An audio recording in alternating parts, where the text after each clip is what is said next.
Avec ma femme, on voulait adopter un enfant handicapé, puisque ma femme était chrétienne. C'est là qu'il y a eu l'affaire Samuel Paty, le professeur d'histoire qui s'est fait couper la tête par des islamistes. Ma femme, elle a complètement vrillé. Elle a dit on va vers la guerre civile, et il faut qu'on élève un enfant qui ait des jambes, quoi. Il faut qu'on en fasse un futur soldat. Et elle était complètement obsédée par ça. Et moi, bon, la guerre civile, ça n'a jamais été trop ma passion, quoi.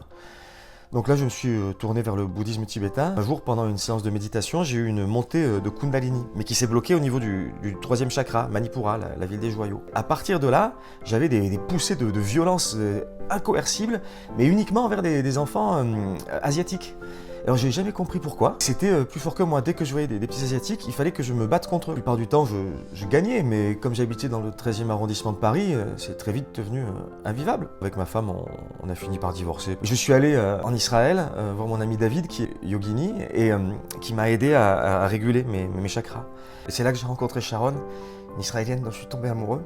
Et ça a été coup de foudre pour moi. Comme elle vient d'une famille orthodoxe, très pratiquante, j'ai fait croire que j'étais juif, quoi. Et un jour, je me suis coupé le prépuce avec un coupe-ongle et j'ai essayé de cautériser avec un fer à cheveux, mais ça s'est infecté. Alors, je suis allé dans un hôpital et c'était l'hôpital dans lequel elle travaillait. Donc elle l'a su et sa famille m'a menacé et j'étais obligé de quitter le pays. De retour en France, j'ai dit c'est bon, moi les religions, je veux plus entendre parler. C'est là que j'ai rencontré Raël. Ça a été une révélation, c'était tellement évident. On passe nos journées à boire des pastis, à se taper des culs et à attendre l'arrivée des Elohim. Ça, c'est une religion qui fait vraiment du bien.